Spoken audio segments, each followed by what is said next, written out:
आप बहुत बोलते हैं, इसलिए नहीं कि आप जोर से बोलते हैं, बल्कि इसलिए क्योंकि आप आहत हैं, उत्साहित हैं, अकेले हैं या कुछ समझने की कोशिश कर रहे हैं। लेकिन मैं आपको कुछ ऐसा बताने जा रहा हूं जो किसी और ने कभी नहीं कहा।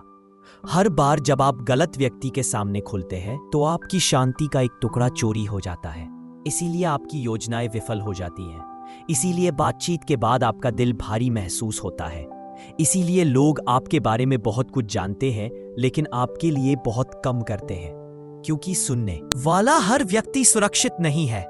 और यह चेतावनी इस्लाम ने सोशल मीडिया के अस्तित्व में आने से बहुत पहले ही दे दी थी। आप यह जानने वाले हैं कि आपकी चुप्पी अल्लाह द्वारा आपको प्रदान की गई सबसे शक्तिशाली सुरक्षा हो सकती है। इसे मत चूकिए, यह आपका भविष्य बचा सकता है। पाठ 1। हर मुस्कान पवित्र नहीं होती। वो मित्र जो हमेशा पूछता है तो क्या चल रहा है, क्या आपने कभी सोचा है कि वे क्यों पूछते हैं? ऐसा हमेशा इसलिए नहीं होता क्योंकि वे परवाह करते हैं। यह अक्सर सिर्फ जिज्ञासा होती है। हर मुस्कान, thank you Lord for the restoration already in motion. I seal this prayer in the mighty name of Jesus, believing that financial revival is His portion, and that every promise will be fulfilled in its perfect time. Help this family to cultivate a mindset of abundance, a generous heart, and unwavering trust in you as their ultimate provider. Plant within them seeds of wisdom and faithful stewardship that will grow into strong, flourishing trees, nourished by your word. Teach them to manage their resources with integrity, to invest with an eternal vision, and to give joyfully to those in need. Let these principles take root in their descendants, extending your blessings like waves that transform lives far beyond their own horizon. We declare that future generations will live free from financial stress, anchored in the truth that you are their source. They will not be enslaved by materialism, but will find their true value and joy only in you. May the blessings they receive bring शांति होने हमें सरल लेकिन शक्तिशाली सलाह दी। अपने मामलों की गोपनीयता के माध्यम से मदद ले। उन्होंने यह नहीं कहा कि ठंडे रहो या दूर रहो, उसका मतलब आपकी शांति की रक्षा करना था। क्योंकि जब आप अपने जीवन के टुकड़े हर किसी के साथ साझा करते हैं तो आपका आशीर्वाद फीका पड़ने लगता है, आपकी ऊर्जा कमजोर हो जाती है, तुम्हारा आनंद उजागर हो जाता है और आपकी योजनाएं शुरू होने से पहले ही टूटने लगती हैं। आपको हर किसी को यह बताने की जरूरत नहीं है कि आप कैसे हैं, आप क्या कर रहे हैं या आप क्या चाहते हैं। कुछ लोग परवाह करने का दिखावा करते हैं लेकिन अंदर ही अंदर वे आपके असफल होने का इंतजार कर रहे होते हैं। आप वास्तव में कभी नहीं जान पाएंगे कि कौन वास्तव में आपका भला चाहता है। इसलिए चुप रहे, अहंकार के कारण नहीं, गोपनीयता के कारण नहीं, बल्कि आत्मसंरक्षण के कार्य के रूप में। मौन ही सुरक्षा है, मौन ही शांति है, मौन ही सुरक्षा है। जितना अधिक आप अपने जीवन को अपने और अल्लाह के बीच रखेंगे, उतना ही अधिक वह आपको उन लोगों से बचाएगा जो केवल आपके मित्र प्रतीत होते हैं। पाठ 2। आपका जीवन मनोरंजन नहीं है, आप कोई दिखावा नहीं है, आपका जीवन कोई फिल्म नहीं है, आपके आसपास के लोग आपके दर्शक नहीं है। फिर भी कभी कभी हम ये भूल जाते हैं। हमें पोस्ट करने, साझा करने, समझाने की आदत हो जाती है, इतना कि हमें लगता है कि हमें यह करना ही होगा। हम हर किसी को अपडेट रखने के लिए दबाव महसूस करते हैं। मैं क्या कर रहा हूं, मेरी योजनाएं क्या है, क्या गलत हुआ। लेकिन आपसे यह उम्मीद करने का अधिकार उन्हें किसने दिया? कुछ लोग आपका समर्थन करने के लिए आपके जीवन की परवाह नहीं करते हैं। वे मनोरंजन के लिए आपके जीवन का उपभोग करते हैं। वे बोरियत की वजह से सुनते हैं, प्यार की वजह से नहीं। आप उनका मनोरंजन बने, उनकी चिंता नहीं। और जब आप दर्द या कठिनाई से गुजरते हैं तो वे आपकी मदद करने के लिए नहीं दौड़ेंगे, वे आपके बारे में बात करने के लिए दौड़ेंगे। हम ऐसे समय में रहते हैं जहां गोपनीयता को कमजोरी के रूप में देखा जाता है, लेकिन इस्लाम में निजता ही ताकत है। आपका जीवन सार्वजनिक प्रदर्शन के लिए नहीं है, आपका संघर्ष समूह चैट के लिए नहीं है, आपका आशीर्वाद दूसरों की आंखों के लिए नहीं है, और आपके लक्ष्य, आपके सुंदर अनमोल लक्ष्य को खजाने की तरह छिपाकर रखा जाना चाहिए। इसके बारे में सोचें। आपने कितनी बार अपनी योजनाओं को किसी के साथ साझा किया है, लेकिन कुछ ही समय बाद सब कुछ बिखर गया। आपने कितनी बार किसी को अच्छी खबर सुनाई है, लेकिन उसके तुरंत बाद वह खुशी खो गई। यह हमेशा संयोग नहीं होता। कभी कभी यह ईर्ष्या होती है, कभी कभी यह नुकसान तब होता है जब आपका निजी जीवन सार्वजनिक बातचीत बन जाता है। आपको अपनी पूरी कहानी हर किसी के साथ साझा करने की जरूरत नहीं है। यह कहना ठीक है, अल्हम्दुलिल्लाह, सब कुछ ठीक है, और इसे वही छोड़ दें। लोगों को आश्चर्य करने दीजिए। अपनी शांति की रक्षा के लिए मौन की सीमाएं निर्धारित करना ठीक है। जब आप अपने जीवन के बारे में बहुत अधिक बात करते हैं, तो आप लोगों को आपको आंकने, आपकी तुलना करने, आपसे सवाल करने और कभी कभी आपके पतन की कामना करने की अनुमति भी देते हैं।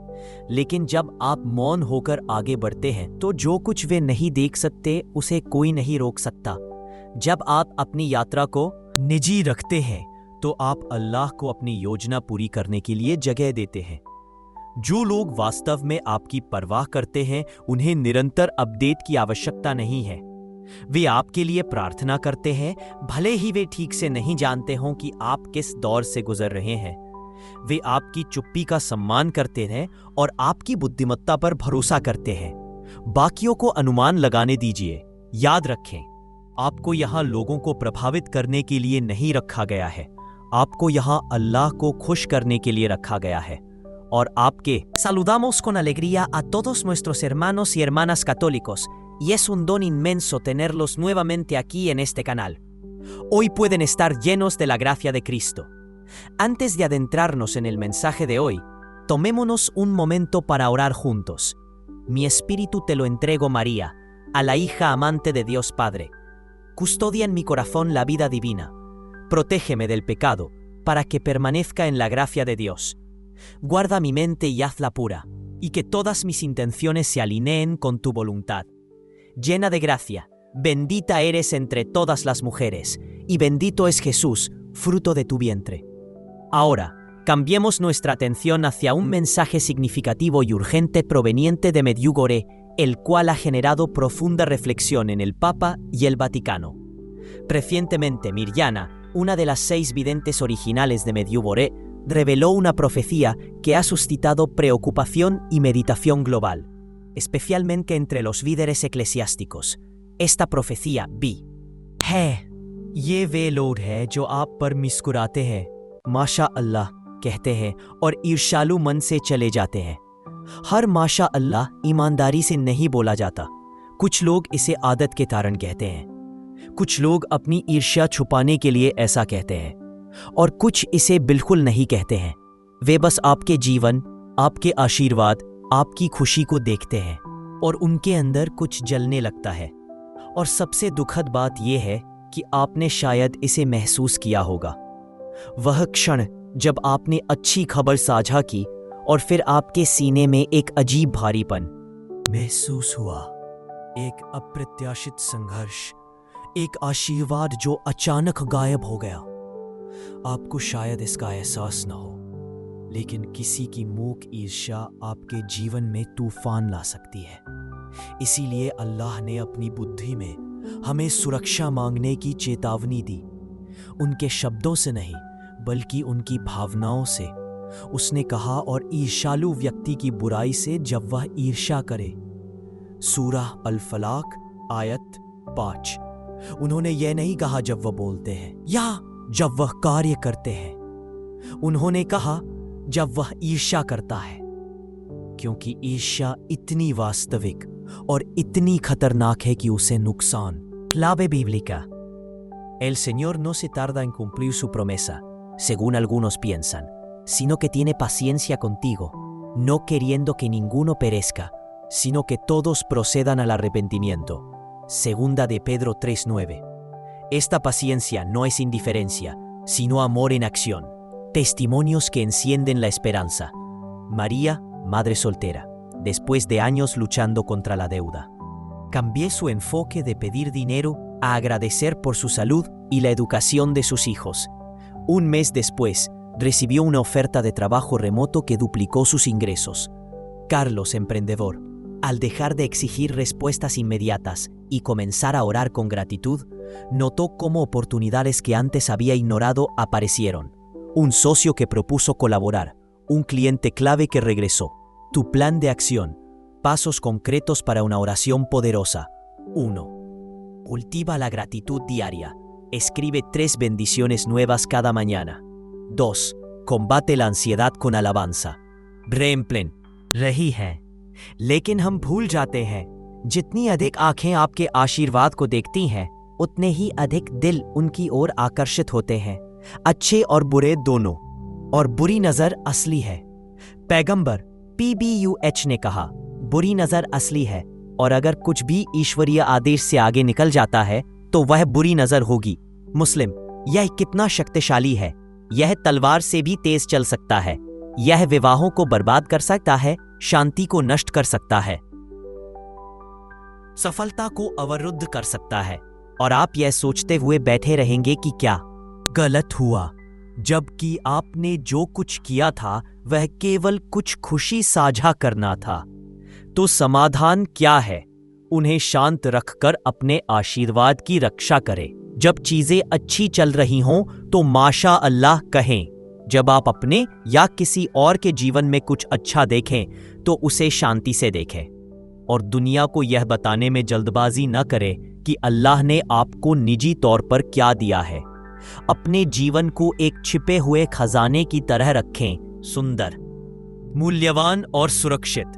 अपनी खुशी को अपने और अल्लाह के बीच में रखो, क्योंकि वह इसकी रक्षा किसी और से बेहतर तरीके से करता है।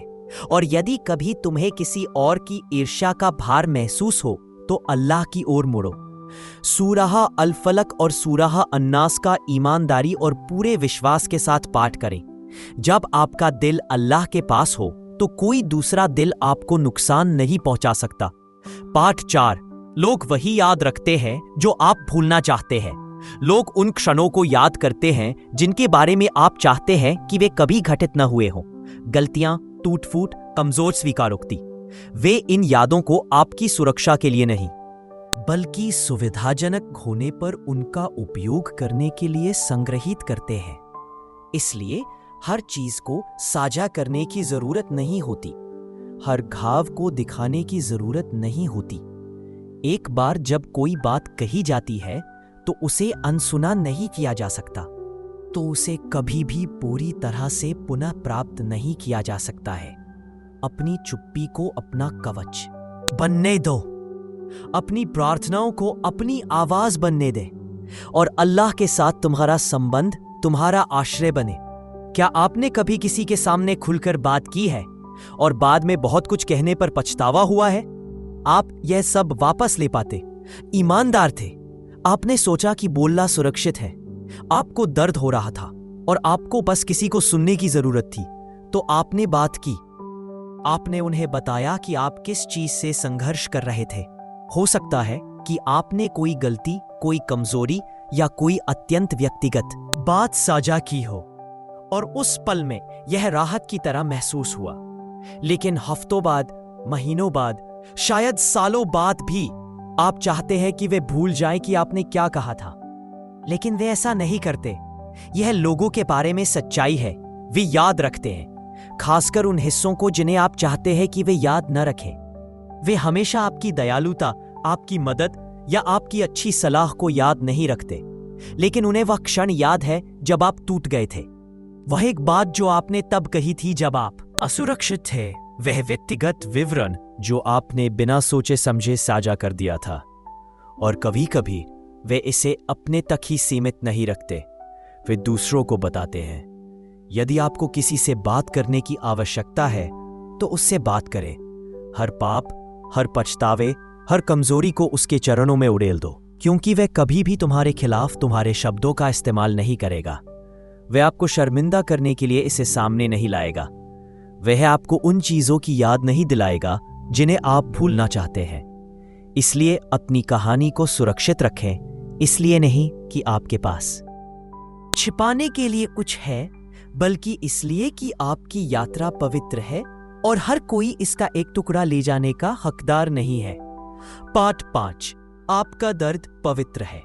कुछ दर्द इतने भारी होते हैं कि उन्हें अकेले उठाना असहनीय लगता है। आप महसूस करते हैं कि यह आपके सीने के अंदर तूफान की तरह बढ़ रहा है और कभी कभी आप बस यही चाहते हैं कि कोई उसे समझे। तो आप बोलिए, तुम अपने आप को खोलो। आप अपना दर्द, अपनी निराशा, अपना आघात साझा करते हैं। बस देखा, सुना, समर्थित महसूस करना चाहते हैं। लेकिन सुनने वाला हर व्यक्ति आपकी कहानी का हकदार नहीं है। आपका दर्द पवित्र है। यह मनोरंजन नहीं है। यह कोई सामान्य बातचीत नहीं है। यह कोई ऐसी चीज नहीं है जिसे आपको हल्की फुल्की बातचीत में यूं ही सौंप देना चाहिए। कुछ लोग आपको सांत्वना देने के लिए नहीं सुनते, वे खुद को बेहतर महसूस कराने के लिए सुनते हैं। वे आपका दुख सुनते हैं और चुपचाप मजबूत महसूस करते हैं। वे आपके संघर्षों को सुनते हैं और गुप्त रूप से अधिक सफल महसूस करते हैं। हो सकता है कि वे ऐसा कभी ना कहें, लेकिन अपने मन में वे आपको पहले ही आंक चुके हैं। और यही वह जगह है जहां घाव गहरा हो जाता है, क्योंकि अब आप न केवल उन चीजों से आहत हो रहे हैं जिनसे आप गुजरे हैं, बल्कि उनकी प्रतिक्रिया, उनकी चुप्पी, उनकी ठंडी सलाह, उस गपशप से भी आहत हो रहे हैं जिसकी आपने कभी उम्मीद नहीं की थी। जिस तरह से वे उस बातचीत के बाद आपको अलग तरह से देखते हैं। कुछ सबसे अकेले पल तब आते हैं जब आप गलत व्यक्ति के सामने खुल जाते हैं। हम सभी कनेक्शन चाहते हैं, हम सभी चाहते हैं, लेकिन हम ये भूल जाते हैं कि असुरक्षा कोई उपहार नहीं है जिसे आप किसी को भी दे सकते हैं। ये कुछ ऐसा है जिसे आप उन लोगों के हाथों में सौंपते हैं जो अल्लाह से डरते हैं, जो परवाह करते हैं, जो आपके दर्द को अपने दर्द के रूप में देखते हैं। और फिर भी एक ऐसा व्यक्ति है जो हमेशा बेहतर सुनता है, वह जो आपको कभी उजागर नहीं करेगा, कभी आपका मूल्यांकन नहीं करेगा, इसे दोबारा कभी नहीं उठाएगा, कभी किसी और को नहीं बताएगा। अल्लाह, आप लोगों के सामने घंटों रो सकते हैं और फिर भी खालीपन महसूस कर सकते हैं, लेकिन सुजूद में एक आंसू, रात के सन्नाटे में अपने भगवान से एक फुसफुसाहट भरी गुहार, और अचानक आपकी छाती हल्की महसूस होती है, क्योंकि आपने अपना दर्द उस व्यक्ति को सौंप दिया है जो वास्तव में समझता है। उसने तुम्हारा हृदय बनाया। जब तुम टूटे तो उसने तुम्हें देखा। वह उस दर्द के लिए वहां था जिसे कोई और नहीं जानता था। वह आपके उन हिस्सों को जानता है जिन्हें आपने कभी समझाया नहीं है। और वह सिर्फ सुनता नहीं है, वह ठीक करता है। इसलिए अपने दर्द को सोने की तरह सुरक्षित रखें। किसी को भी इसे छूने न दे। हर दोस्त एक सुरक्षित स्थान नहीं है, हर कान भरोसेमंद नहीं होता, और हर मैं यहां आपके लिए हूं ईमानदार नहीं है। आप सुने जाने के पात्र हैं, लेकिन उससे भी अधिक आप सुरक्षित रहने के पात्र हैं। आपके दिल को एक ऐसे श्रोता की जरूरत है जो इसे दया से पकड़ सके, और जैसा अल्लाह करता है वैसा कोई नहीं करता। इसलिए जब इतना दर्द हो कि आप सांस नहीं ले पा रहे हो, तो अपने फोन की ओर न भागे, अपनी प्रार्थना चटाई की ओर दौड़े। अल्लाह को सब कुछ बताओ, विवरण, भय, यादें। और जब आप सुजूद से उठें तो जान लें कि आपने अपना दर्द सबसे सुरक्षित स्थान पर रखा है, उसके साथ जो इसका कभी दुरुपयोग नहीं करेगा, उसके साथ जो दर्द को ताकत में बदल देता है। पाठ 6, सफलता मौन में बढ़ती है। क्या आपने कभी गौर किया है कि जब आप किसी बात को लेकर उत्साहित होते हैं और लोगों को बताना शुरू करते हैं तो चीजें अचानक बिखर जाती हैं? आप कुछ बड़ी योजना बना रहे थे, आपने प्रेरित, आत्मविश्वासी, तैयार महसूस किया, और सबसे पहला काम जो आपने किया वह किसी को बताना था, शायद दोस्तों को, शायद ऑनलाइन। लेकिन फिर ऊर्जा फीकी पड़ गई, देरी होने लगी और आपने गति खो दी। ऐसा लगा जैसे जैसे ही आपने इसे जोर से बोला कुछ बदल गया। यह सिर्फ आपके दिमाग में नहीं है। कभी कभी सफलता उस क्षण रुक जाती है जब उस पर जल्द ही बहुत अधिक ध्यान आकर्षित हो जाता है, क्योंकि सफलता मौन में सबसे अच्छी तरह से पनपती है, एक बीज की तरह जो जमीन के नीचे दबा हुआ, संरक्षित, छिपा हुआ, अंधेरे में पोषित होता है। आप लोगों को दिखाने के लिए इसे हर दिन नहीं खोदते। आपने इसे जड़ जमाने दिया। आप इसे समय दीजिए, और जब यह पर्याप्त मजबूत हो जाता है तो यह सतह को तोड़ देता है। आपके लक्ष्य ऐसे ही होने चाहिए। हम एक ऐसी दुनिया में रहते हैं जहां लोग हर कदम के खंडित होने से पहले ही उसकी घोषणा कर देते हैं। मैं इसे शुरू कर रहा हूं, मैं वह बन रहा हूं, मैं कुछ अद्भुत करने जा रहा हूं।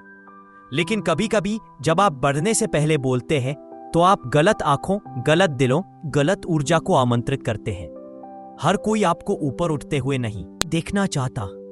कुछ लोग आपका समर्थन करने का दिखावा करते हैं, जबकि गुप्त रूप से आपके असफल होने की आशा करते हैं। दूसरे आप पर संदेह करते हैं, इसलिए आप स्वयं से प्रश्न करना शुरू कर देते हैं। और कुछ लोग शायद एक शब्द भी ना कहें, लेकिन उनकी मूक ईर्ष्या आपकी यात्रा पर एक अभिशाप की तरह बनी रहती है। कुरान भी हमें यही शिक्षा देता है। जब यूसुफ, उन पर शांति हो, एक सपना देखा, एक शुद्ध सुंदर सपना, तो उनके पिता ने कहा, हे मेरे बेटे, अपने भाइयों को अपना दर्शन मत बताना, कहीं ऐसा ना हो कि वे तुम्हारे खिलाफ साजिश रचे। कुरान 12:5। यह सिर्फ एक सपने को निजी रखने के बारे में नहीं था, यह उसके भविष्य को उन लोगों से बचाने के बारे में था जो इसे नहीं समझेंगे या जो इसे नष्ट करने की कोशिश कर सकते हैं। आप सोच सकते हैं, लेकिन मैं उन लोगों पर भरोसा करता हूं जिन्हें मैं बताता हूं। लेकिन भरोसा आपको ईर्ष्या से नहीं बचाता है। प्यार किसी को तुलना करने से नहीं रोकता। यहां तक कि करीबी दिल भी छिपी हुई बीमारियों को आश्रय दे सकते हैं। इसीलिए इस्लाम हमें गोपनीयता की शक्ति सिखाता है। रक्षा करना, रोकना, छिपाना। आप निजी तौर पर जो कुछ भी बनाते हैं उसके सफल होने की संभावना अधिक होती है, क्योंकि जब ये तुम्हारे और अल्लाह के बीच है तो बरकत है। लेकिन जब एक बार बहुत सारी आंखें देखने लगती है तो इसकी पवित्रता फीकी पड़ने लगती है। इसका मतलब ये नहीं है कि आपको खुद को अलग कर लेना चाहिए। इसका मतलब है कि आपको चुपचाप काम करने का मूल्य सीखना चाहिए। चुपचाप चलो, फोकस के साथ काम करें। अपने कार्यों को बोलने दे, अपने शब्दों को नहीं। आपको किसी को कुछ ही साबित करने की जरूरत नहीं है। आपको तालियों की जरूरत नहीं है। आपको पहचान की जरूरत नहीं है। तुम्हें अल्लाह की मदद की जरूरत है, और उसकी सहायता उन लोगों को मिलती है जो चुपचाप उस पर भरोसा करते हैं, बिना दिखावा किए, बिना ध्यान आकर्षित किए। जब आप अपने लक्ष्य छिपाकर रखते हैं तो आपका इरादा स्पष्ट रहता है। आप लोगों को प्रभावित करने के लिए ऐसा नहीं कर रहे हैं, आप अल्लाह को खुश करने के लिए ऐसा कर रहे हैं।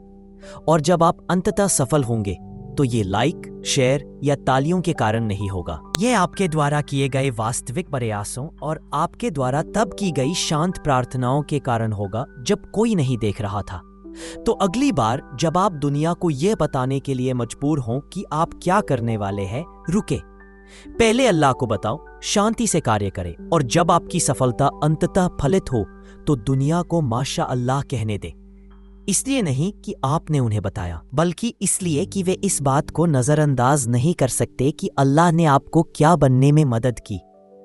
बाट 7। हर कोई आपके जीवन में अग्रिम पंक्ति तक पहुंच का हकदार नहीं है। आपने लोगों को बहुत करीब आने दिया, इसलिए नहीं कि आप कमजोर हैं, बल्कि इसलिए कि आपका हृदय कोमल है। आपने सोचा कि खुलकर बात करना सही बात है। आपका मानना था कि यदि आप लोगों को अंदर आने देंगे तो वे आपके जीवन को सावधानी से संभालेंगे। लेकिन आपने जितनी अधिक पहुंच दी, आपको उतना ही खालीपन महसूस होने लगा। और अब आप यहां बैठकर सोच रहे हैं, हमेशा मुझे ही दुख क्यों होता है? मैं हमेशा खुद को इतना उजागर क्यों महसूस करता हूं? मैं लोगों को इतनी जल्दी इतने करीब से आने क्यों देता रहता हूं?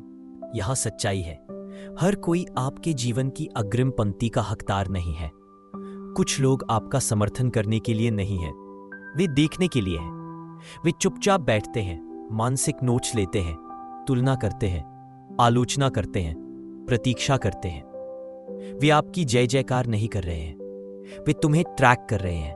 वे प्यार से नहीं पूछते आप कैसे हैं, वे अपडेट मांगते हैं। वे अपनी बोरियत भरने के लिए कुछ चाहते हैं। जितना अधिक आप साझा करेंगे, उतना अधिक आप दूसरों को अपने जीवन कहानी को आकार देने की अनुमति देंगे। और कभी कभी वे इसे पूरी तरह से फिर से लिखते हैं, वे आपकी बातों को संदर्भ से बाहर ले जाते हैं।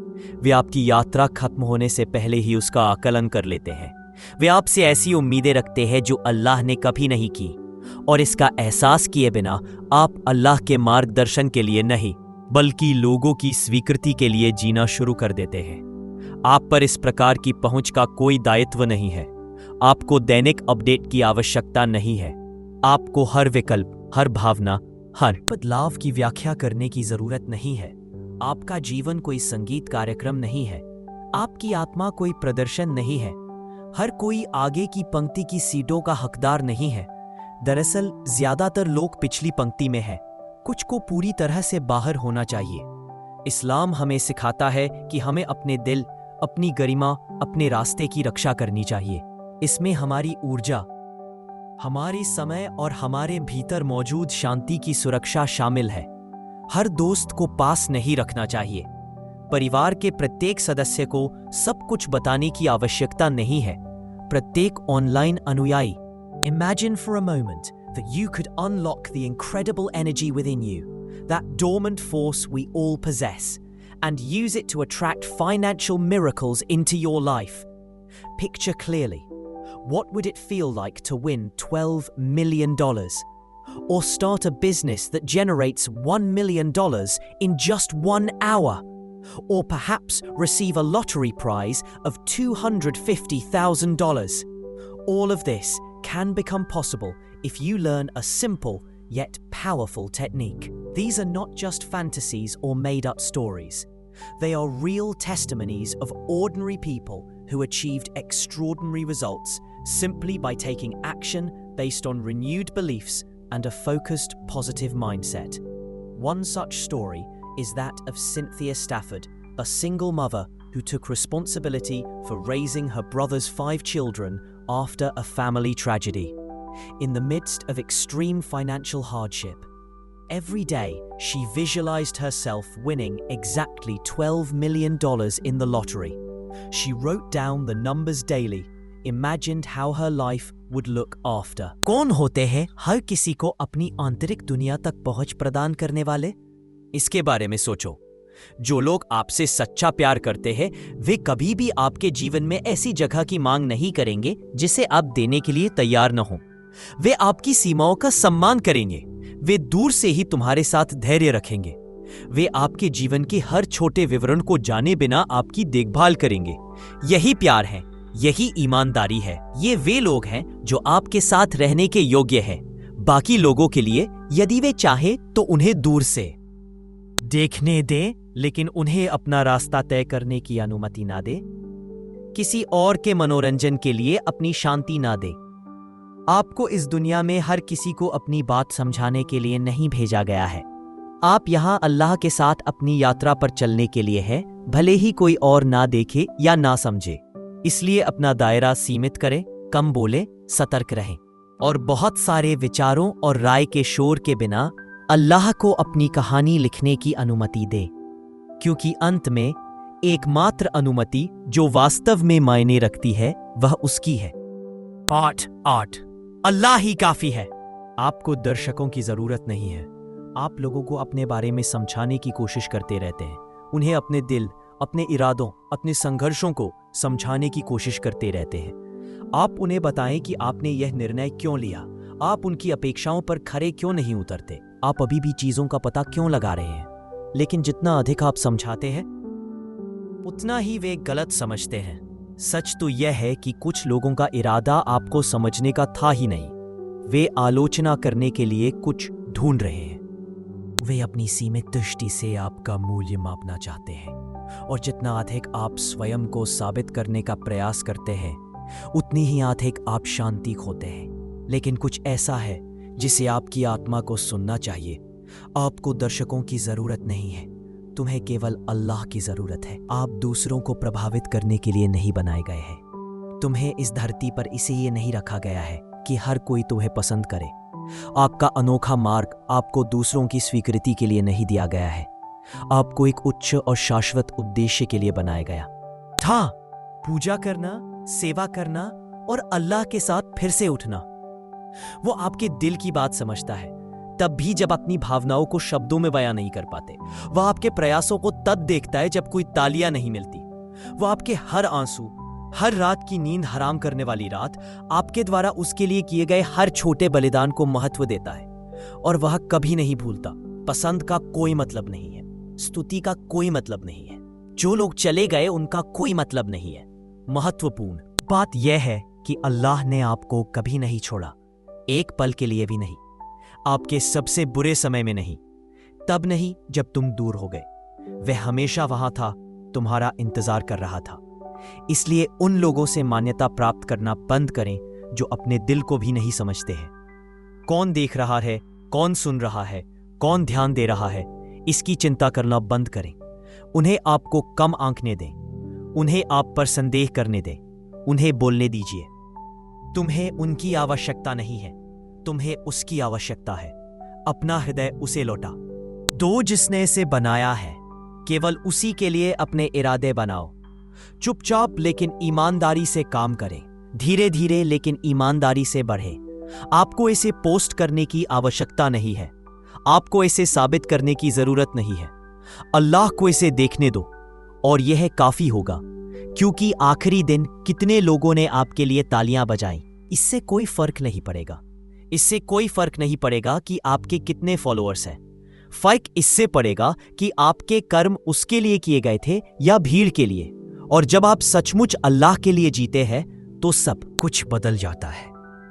आपकी चिंताएं दूर हो जाती हैं, आपका दिल नरम हो जाता है, आपके लक्ष्य स्पष्ट हो जाते हैं।